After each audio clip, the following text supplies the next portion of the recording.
Oh, we'll talk about quarterback. We'll be talking about quarterback right through the Carolina preseason game as if it's the end of the world. But be very, very sure that on South Water Street, the people who make these decisions are focused a lot more and ready to commit a lot more to inside linebacker. Good morning to you. Good Friday morning. I'm Dejan Kovacevic of DK Pittsburgh Sports. This is Daily Shot of Steelers. It comes your way bright and early every weekday if you're into hockey and or baseball. I also offer up daily shots of Penguins and Pirates where you found this. The football world was rocked by the Seahawks cutting Bobby Wagner, and it should have been. This is a perennial All-Pro who's continued to perform at a high level, beloved beyond words by the football fans in the Pacific Northwest, and just told to go away. And oh, by the way, on the same day that they traded Russell Wilson for Drew Lock. And yes, I know there were other players involved, but I just like that imagery there of Wilson going for Lock. One might suggest that Seattle was adopting a form of the classic Friday news dump, if you're familiar with that concept. Anytime you have something that you need to get out to the public, but it's not really all that great, you wait until very late Friday afternoon when everybody's like driving home and thinking about the weekend, and you put it out then. That's what Seattle did. They shipped out the greatest player in franchise history, and then, oh, by the way, yeah, there goes Wagner too. Bottom line, there's no reason for the Steelers to not be interested in Wagner, and there's no reason to believe for a split second that they aren't. And I've got two reasons for saying this beyond the obvious, that he's a really good player. One of them is that inside linebacker is the single greatest position of need on this football team, offense or defense. That's not to say inside linebacker is more important than quarterback. It's just that you at least have a couple of people vying to be the quarterback in Mason Rudolph and Dwayne Haskins and whoever else you bring in. And an inside linebacker, you're left with the tattered remains of Devin Bush. We'll see if he bounces back. He might not. And there's no chance Kevin Colbert and Mike Tomlin are bringing back Joe Schobert on that $8 million deal. He is as good as gone. What do you got after that? Buddy Johnson? Marcus Allen? You don't have any inside linebackers.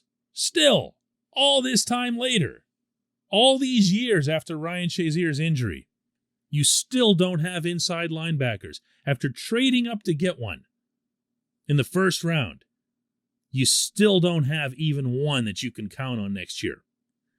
Two, my other reason for believing that the Steelers would be very interested in this player, even if he comes at a premium price.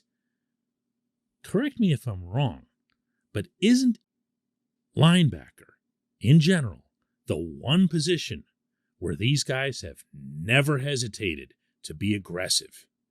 Know what I mean? For how many years was James Ferrier the only free agent they'd ever signed? How many times did they move up in the draft to get somebody?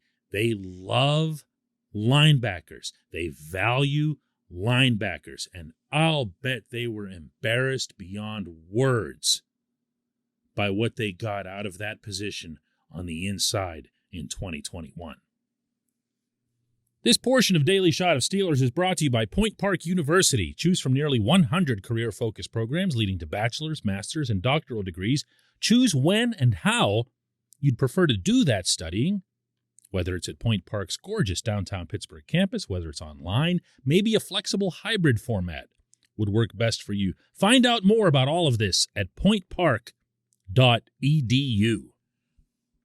I'm telling you, I wouldn't be surprised, like not in the slightest, if Colbert and Tomlin didn't A, go and spend big in free agency on an inside linebacker, and B, even consider additionally drafting one within their top 2 picks.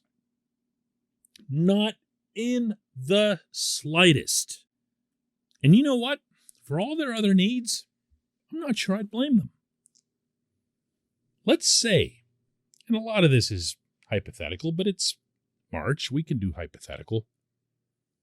Let's say that in addition to Tyson Alualu being back, that Stephon Tuitt also is brought back, probably at some significantly lower price. Steph has told the Steelers that he wants to play in 2022, and the fact that it hasn't gotten done yet would strongly suggest that it's a matter of money. It almost always is, anyway. Let's say that's worked out, and let's say you bring back that defensive front that they had in 2020, in the pandemic year, the empty stadiums, when they probably were, and by a lot of accounts, this can be supported, the best overall defensive front in football.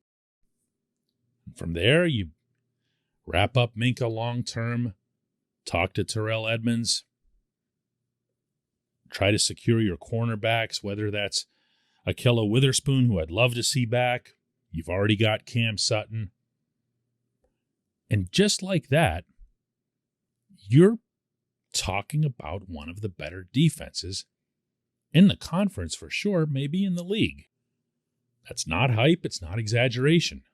The Steelers currently have 3 legit star talents. You don't need me to tell you who they are. But you might need me to remind you that in 2020, Tuitt was right there with those guys. And they had 4. And that Alualu really wasn't that far behind.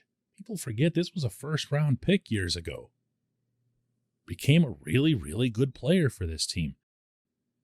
And if you're a head coach, specifically this head coach, with his defensive mindset, and with a whole new defensive staff, with Terrell Austin as coordinator, Brian Flores just falling from the sky to be part of this group, you're going to embrace the opportunity to be really, really, really good on defense, almost no matter what it does to the other side of the football.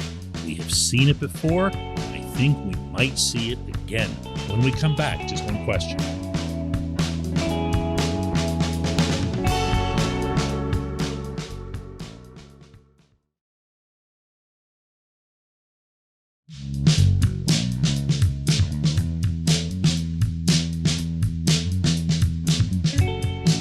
Back. It's time for Just One Question, and that's brought to you always on this program by the personal injury law firm of Luxembourg, Garvin, Kelly, and George, LGKG. They represent people who are hurt in car accidents, who need assistance with workers' comp and medical malpractice claims. The attorneys at LGKG have been designated super lawyers, capital S, capital L, for the past 15 years. And yes, that is a real thing. The super lawyer designation is reserved for the top 5% of all attorneys in Pennsylvania. Learn more about them at lgkg.com or by calling 888-842-5454. And today's J1Q comes from Scott Gano in Erie, who writes all kinds of nice stuff, which I'll leave out here, but thanks, Scott. The actual Q is, with all this talk about Mason Rudolph starting, what concerns me the most is his durability. I'm willing to bet he doesn't make it half the season before he's broken in 2. To me, it's essential that the Steelers sign an experienced NFL backup who has some mobility and can also take a hit. You know, Scott, there's a picture that gets passed around a lot on the internet. And when I describe it, I'm going to guess that you'll recall it.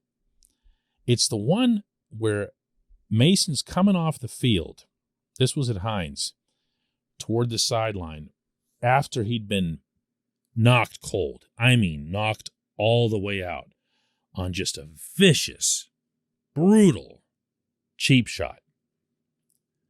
And when he came off, his helmet had been reduced to a single portion of the face mask. So he looked like a place kicker from the 1960s or something as he came off. But you could tell he had no idea where he was.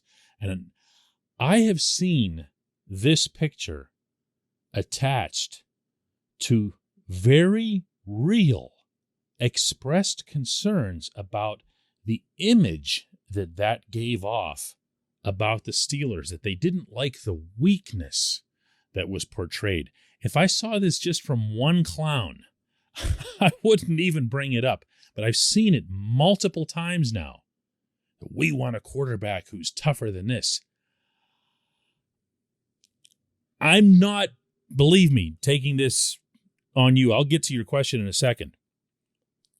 But for anyone to have watched Mason in 2019 and everything that he went through on and off the field, to have it even cross your mind as to whether or not he's tough enough to handle the quarterback position in the NFL, I'm left speechless.